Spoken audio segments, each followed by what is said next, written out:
নমস্কার বন্ধুরা, আমি সীমা চ্যাটার্জি আবারও একটা বড় ভিডিও নিয়ে আপনাদের সামনে হাজির। আর আপনারা তো জানেনই যে সীমা চ্যাটার্জির বড় ভিডিও মানেই কিন্তু নতুনদের জন্য, তবে আজকের ভিডিওটা সেই নতুনদের জন্য। তো আজকের ভিডিওটা হতে যাবে একটু অন্যরকম, কারণ নতুন বন্ধুদের অনেক অনেক কোশ্চেন কিন্তু আমার কাছে আছে, তার উত্তর দেওয়ার জন্য আমি একটা বড় ভিডিও আপনাদের সামনে পেশ করছি। তো অবশ্যই সবাই শুনবেন, ভালো লেগে থাকলে লাইক কমেন্ট শেয়ার করতে ভুলবেন না। তো আজকের ভিডিওটা সম্পূর্ণ গিফট সেন্ডারদের সম্পর্কে বলবো।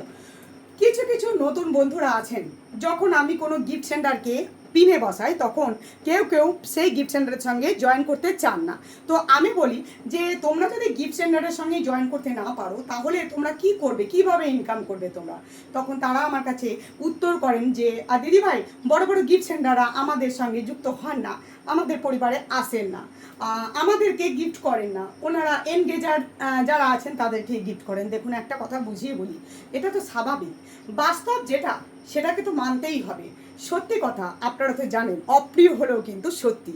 তো অবশ্যই কিন্তু এটুকু বুঝবেন, যারা গিফট সেন্টার গিফট করছেন তারা তো অবশ্যই পকেটে টাকা খরচা করছেন, তাই না?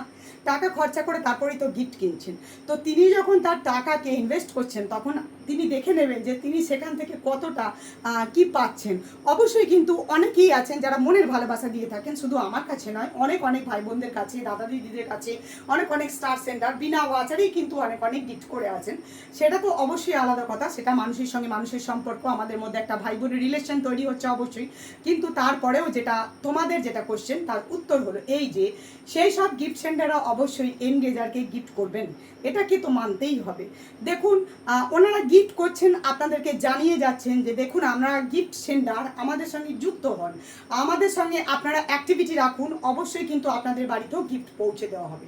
তবে হ্যাঁ বন্ধুরা, সেই সব বড় বড় দাদা দিদিদের মতন নিজেদের রিচ এবং এনগেজমেন্ট বাড়ানোর দিকে কিন্তু লক্ষ্য দিতে হবে। গিফট সেন্টার কবে বাড়ি আসবে না আসবে সেটা তোমাকে বলতে হবে না। দেখবে তুমি রিচ এবং এনগেজমেন্টকে যদি সেই পর্যায়ে নিয়ে যেতে পারো, সেই দাদা দিদির একদিন তোমাদের বাড়িতে আসতেও কিন্তু বাধ্য, এটা মাথায় রাখবে।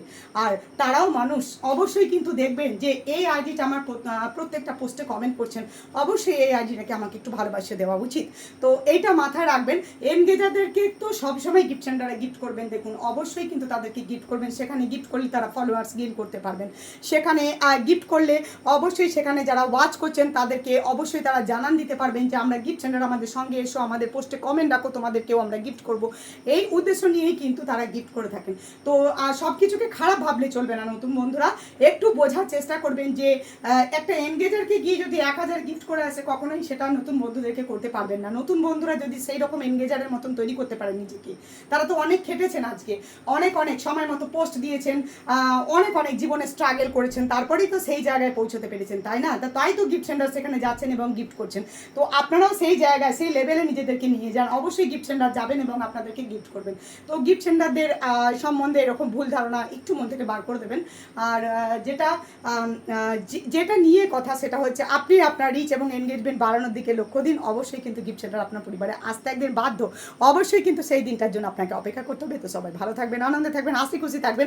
আবারও একটা বড় ভিডিও নিয়ে আবারও হাজির হব। ধন্যবাদ।